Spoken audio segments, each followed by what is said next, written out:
السلام علیکم۔ شیطان کا رونا۔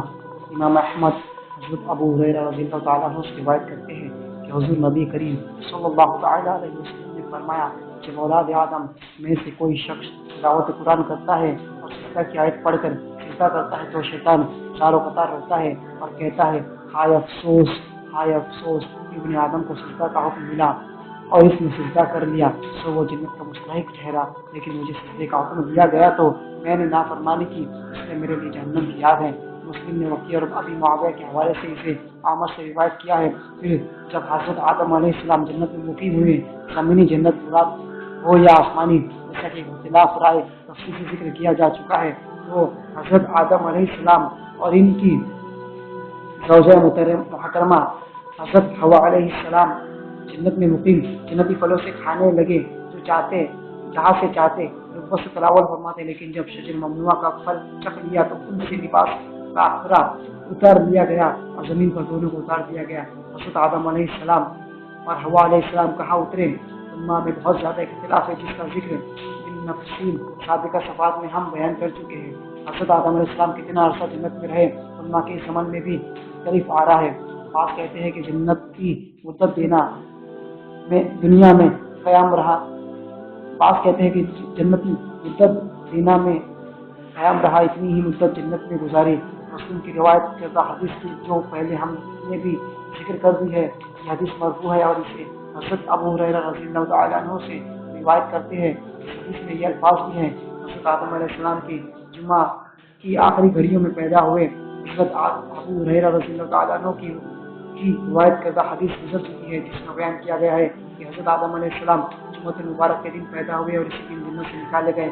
اگر یہ بات مان لی جائے کہ جس دن آپ جنت میں داخل ہوئے اسی دن نکالے گئے، اور ہم یہ بھی تسلیم کر لیں کہ وہ دن آج کے دن کے برابر تھے، تو ثابت ہوگا کہ آپ دن کا کچھ حصہ جنت میں قیام پذیر رہے، لیکن اس نظریے میں غور و فکر کی ضرورت ہے۔ اور اگر ہم یہ کہیں کہ آپ جس دن پیدا ہوئے اس دن کے علاوہ اور کسی اور دن کو جنت میں داخل ہوئے ہیں، اور یہ بھی تسلیم کر لیں کہ وہ دن آج کے دن کے طرح چند ساعتوں پر مشتمل نہیں تھے، بلکہ ایک دن 7,000 سال کے برابر تھا، جیسا کہ حضرت ابن عباس رضی اللہ تعالیٰ عنہ کی حدیث سے ثابت ہے، پھر ماننا پڑے گا کہ آپ ایک لمبا عرصہ جنت میں قیام پذیر رہے۔ حضرت ابن عباس رضی اللہ تعالیٰ عنہ کی حدیث پہلے گزر چکی ہے۔ ابن جریر کہتے ہیں کہ یہ بات مشکل ہے کہ آپ جمعۃ المبارک کی آخری ساعتوں میں پیدا ہوئے اور وہاں کی ایک ساعت 83 سال 4 ماہ دنوی کے برابر تھی۔ آپ روح ہو کے جانے سے پہلے ایک جسد خاکی کی حیثیت سے 40 سال رہے اور حبوط جنت سے قبل 43 سال 4 ماہ جنت میں رہے۔ اللہ عالم۔ ٹاپک نمبر 2، قدم کی برکت سے شہر آباد۔ عبدالرزاق حضرت ابی رباح رحمۃ اللہ علیہ کا قول نقل کرتے ہیں کہ حضرت آدم علیہ السلام کو زمین پر اتارا گیا تو آپ سے اس قدر بلند قامت تھے کہ آپ کے پاؤں زمین پر اور سر آسمان کو چھوتا تھا، بس اللہ تعالیٰ نے ان کی قامت کو چھوٹا کر کے 7 گز بنا دیا۔